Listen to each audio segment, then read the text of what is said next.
Originalmente produzida para a televisão, esta série apresenta evidências que provam a autenticidade da Bíblia Sagrada. Dirigindo-se a ambos os lados da controvérsia, especialistas expressam pontos de vista não apoiados pelos produtores ou por Group Publishing. A seguir, cenas de outros programas de Segredos Milenares da Bíblia, série para colecionadores.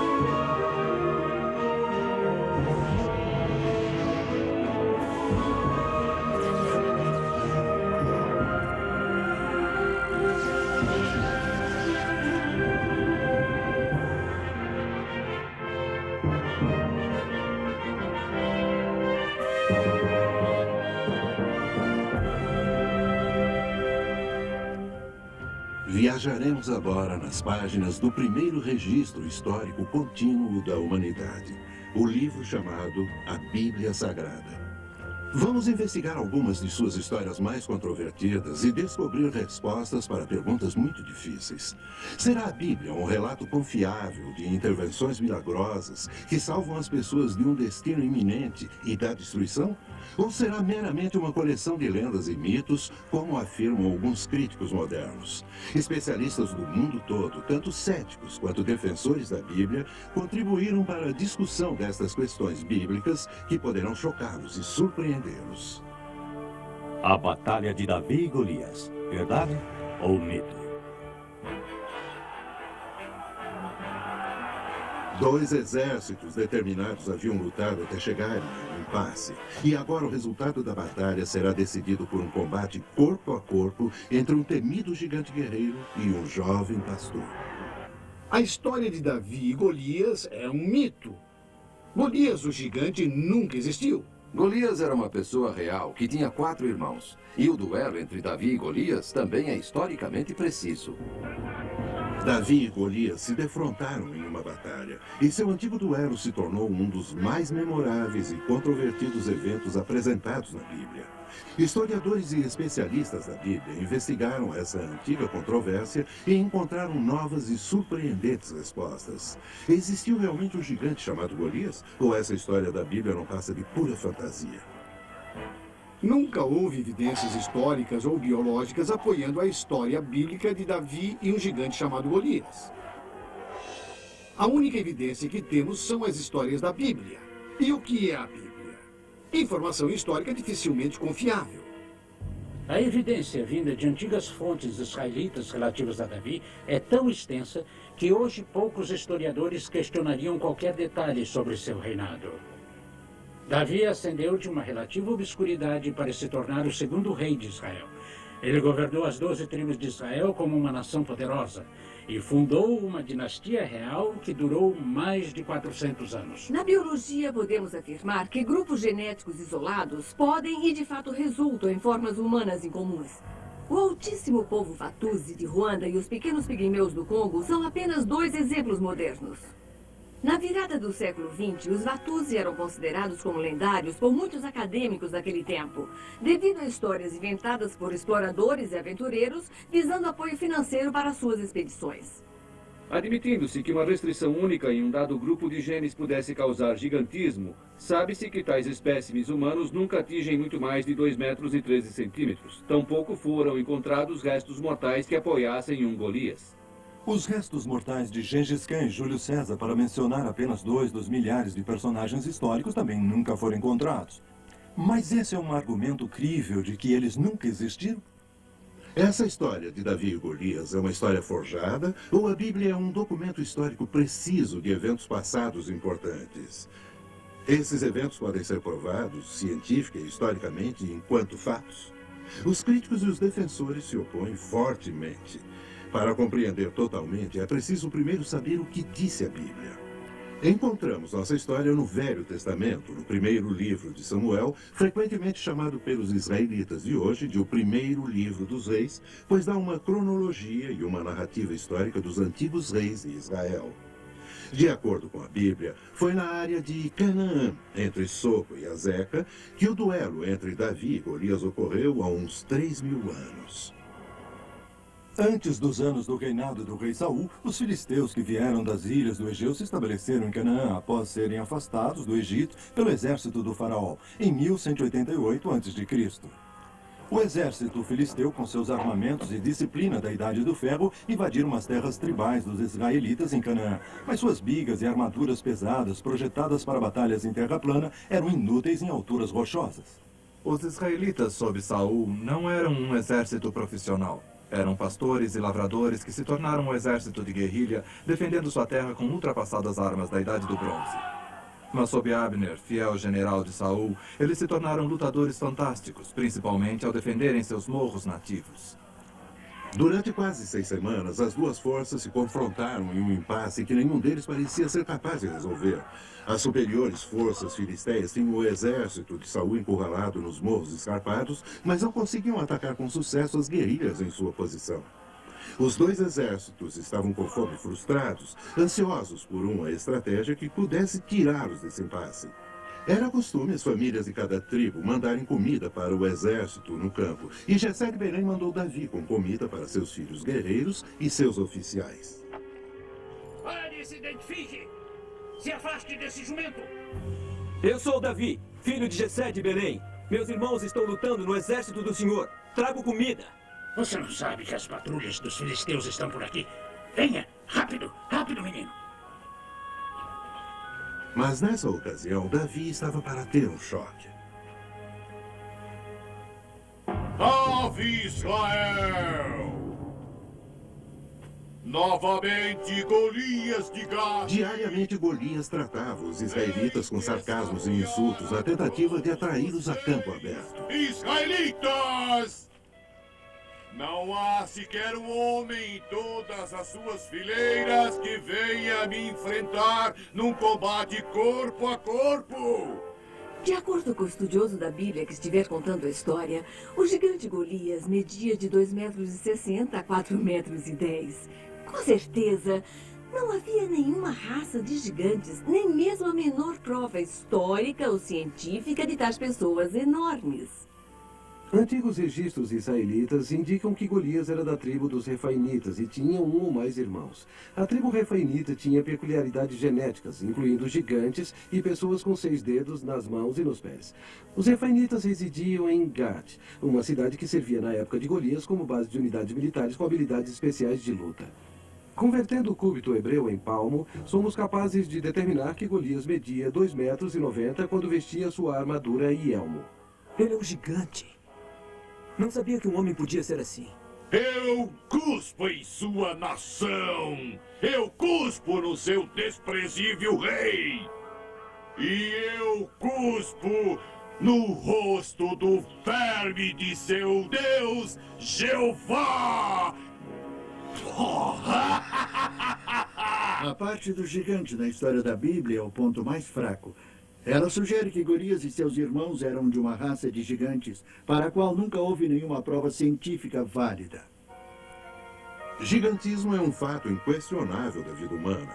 Tem havido muitos exemplos de pessoas enormes nos tempos modernos, mas isso não é prova de que uma raça de gigantes tenha existido.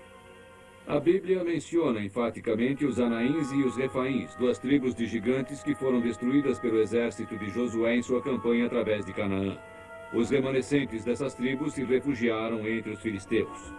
Existem também evidências científicas absolutas de tais tribos, confirmadas pela recuperação arqueológica de esqueletos enormes na Palestina.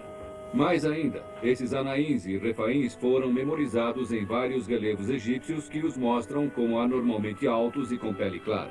Se gigantes existiram na área de Canaã, o que parece provado acima de qualquer dúvida, por que não um gigante chamado Golias? Saul, o primeiro rei escolhido de Israel, era um homem valente, frustrado pelo longo impasse. Seus escravos covardes não têm valor, nem seu Deus, Jeová! O menino Davi nunca tinha escutado Jeová ser insultado. E ele ficou severamente abalado com o horror. O monstro insultou o Deus vivo. Quem mandaremos para destruir o monstro por sua blasfêmia? Qual de vocês irá? Contenha sua língua, menino. Não nos envergonhe.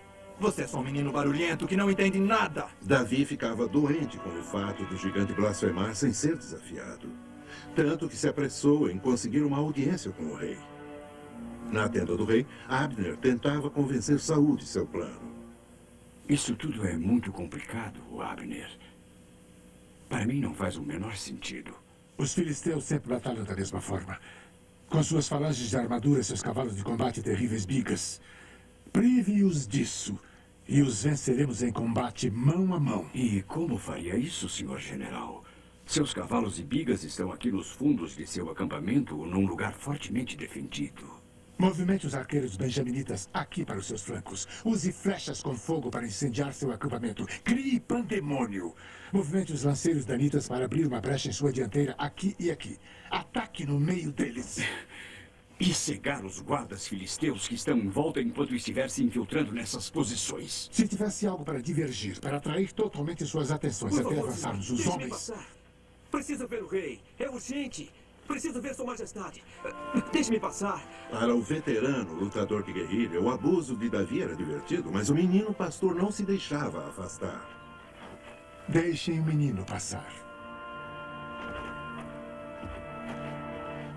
Por mais um mês, apesar das recompensas oferecidas pelo rei Saul, nenhum homem se ofereceu até agora. O frágil menino pastor implorava por uma chance e o rei achou divertido. O que é essa molação? Por favor, majestade, faça de mim seu campeão, para que eu possa matar o monstro que blasfema contra Deus. O gigante Golias? Ele diz ofensas contra Deus.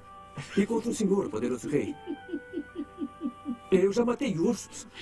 E também um leão que atacou as ovelhas de meu pai. E farei o mesmo com esse monstro que amaldiçoa Deus e Israel. A determinação de Davi em lutar contra o gigante parecia tão forte que Abner teve uma ideia. Você valoriza sua jovem vida tão pouco que tolamente a jogaria fora. Deus me deu a vida, senhor general. Ela pertence a ele.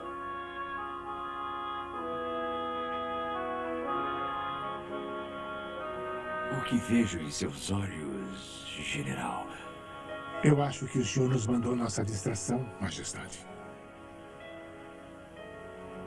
O principal problema que tenho com essa história é que nenhum exército arriscaria o resultado de uma batalha em um único combate. É ridículo demais para qualquer soldado profissional sequer considerar. Um confronto de campeões era uma tradição comum dos egeus, na qual deixavam campeões duelarem até a morte para determinar o vencedor da batalha, evitando o derramamento de sangue em grande escala. Essas pessoas acreditavam verdadeiramente que o deus mais forte estava ao lado do vencedor, o que tornava futuros combates desnecessários. Nesse caso, era um duelo tanto entre Jeová dos israelitas e Dagon dos filisteus, assim como entre Davi e Golias. Salve o leão da morte! Pela manhã, Israel nos dará um campeão para responder ao desafio. Podemos apenas especular o que Abner estava pensando. Talvez ele tenha pensado que mandar um menino pequeno e frágil para se encontrar com o gigante Golias iria desviar a atenção de todo o acampamento filisteu, mas ele teria que orientar Davi minuciosamente para fazer a luta durar. Farei exatamente como disse, senhor general. Retardarei a luta com o gigante, fazendo com que me persiga. Precisamos desse tempo, Davi. Você tem que ficar longe dele, até que nossos arqueiros alcancem os flancos dos pagãos. Escute o som das cornetas. Saul acordou muito preocupado e triste, tendo em vista sua pouca chance. Então ele tentou fazer Davi colocar sua própria armadura pesada. Desculpe, majestade, mas não posso usar essa armadura. É muito pesada e muito grande. E essa espada? Eu mal posso erguê-la. Que arma usará contra o poderoso Golias? A minha funda, senhor. Uma funda de pastor. Apenas isso, majestade. Ao arqueiro, seu arco. Ao pastor, sua funda. De acordo com a Bíblia, Golias estava usando 11 quilos de armadura, um escudo manual para desviar flechas e lanças, um elmo pesado e perneiras, uma pequena funda de couro e uma pedra minúscula. Contra um adversário como Golias, abala até a mais forte fé. À primeira vista, uma simples funda parece ser uma arma muito fraca para se levar a um duelo até a morte. Mas existem fortes opiniões ao contrário. Há registros de fundas lançando mísseis de pedra com força suficiente para quebrar elmos, armaduras e até escudos.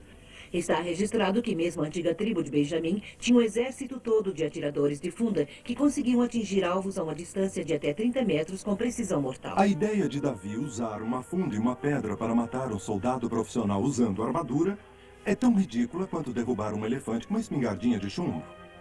No mundo árabe de hoje, particularmente entre os palestinos, a funda continua a ser usada. Tanto os exércitos gregos quanto os romanos usavam fundas mortais. Atiradores de funda formavam uma grande parte do exército de Aníbal em 218 a.C. Mas a funda é uma arma mortal? Mesmo durante a Guerra Civil Espanhola em 1936, fundas eram usadas com resultados mortais. Até que ponto as fundas são precisas e mortais? Procuramos Stacy Grosskopf para descobrir. Ele é um exibidor perito em arco e flecha, zarabatanas, machados, facas e, é claro, fundas. Essa funda feita de uma alça de couro e 2 correias é uma réplica da que foi usada por Davi. A munição que vou usar são bolas de chumbo e pedras do tamanho de bolas de gude. Pedras foram usadas por Davi contra Golias. Esses mísseis de funda teriam sido usados em combates militares e para caçar em tempos antigos. O alvo é uma tábua de pinho a uma distância de 12 metros.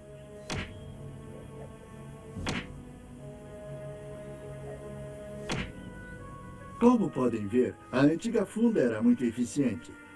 Nas mãos de um expert como Davi, essa funda era certamente arma muito mortal. Após as longas semanas de frustração, o acampamento dos filisteus estava cheio de euforia devido ao prometido espetáculo de morte. Era uma conclusão prévia que Golias estraçalharia qualquer homem que os israelitas enviassem. Então, sua grande montanha de carne, encontrou uma diversão para esta manhã? Quando estraçalhar aquele hebreu, traga sua cabeça para mim e para minha tenda. E eu prometo que andarás comigo à frente de minha tribo quando voltarmos a casa.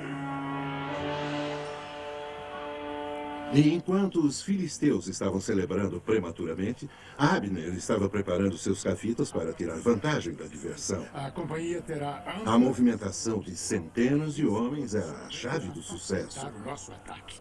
Entrem em posição com seus homens e reze ao Senhor Deus que guie seus braços. Vão agora. E quando ouvirem o som das cornetas, ataquem!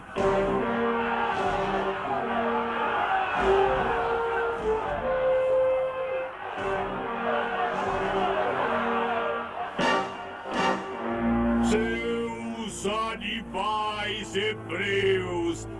Vocês querem me matar de velhice, esperando pelo seu campeão!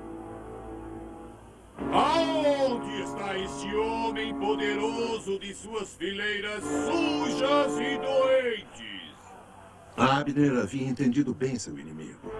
Em minutos, todo o acampamento filisteu estava se reunindo para assistir à matança. E os capitães de Abner começaram a empunhar suas armas para o ataque.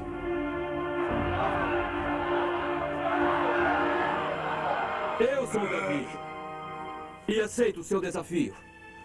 O choque de ver um menino jovem e fraco vindo para desafiar seu temido gigante atraiu a atenção de todo o acampamento filisteu, dos oficiais aos cavalariços.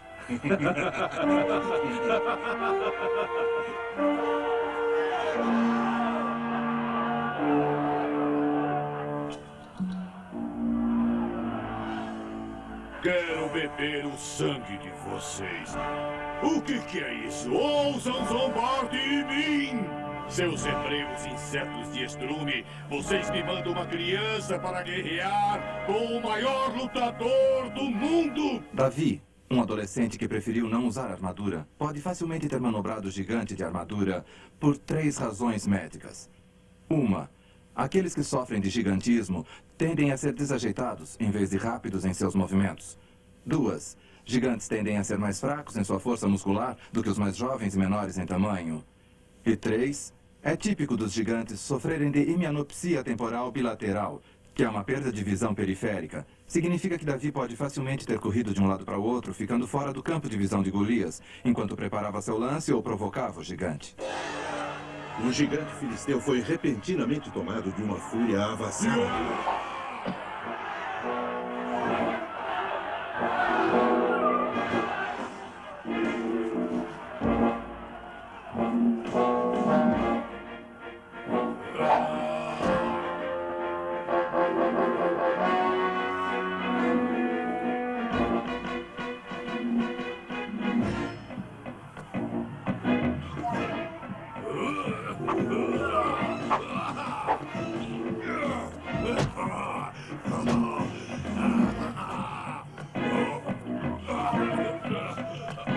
O dado e não a lança, seu paquiderme, imbecil! O menino é uma gazela saltitante e não um leão.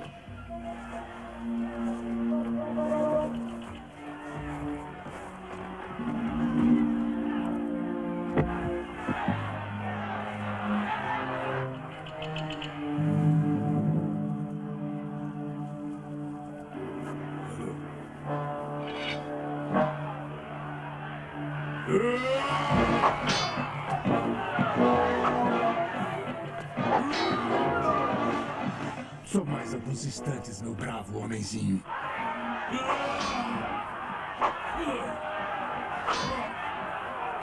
Está se cansando? Sua montanha de carne pagã.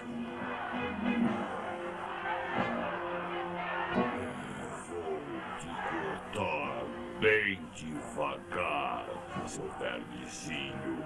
Só porque você me fez suar.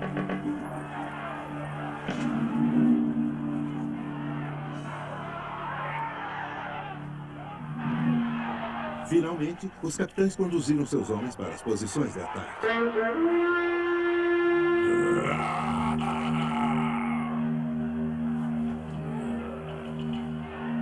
Afunda-me, pastor. Pensa que o grande Golias é um chacal covarde que pode ser abatido por uma pedrinha? Insultou Deus vivo, seu adorador de ídolos. Deus o porá em minhas mãos.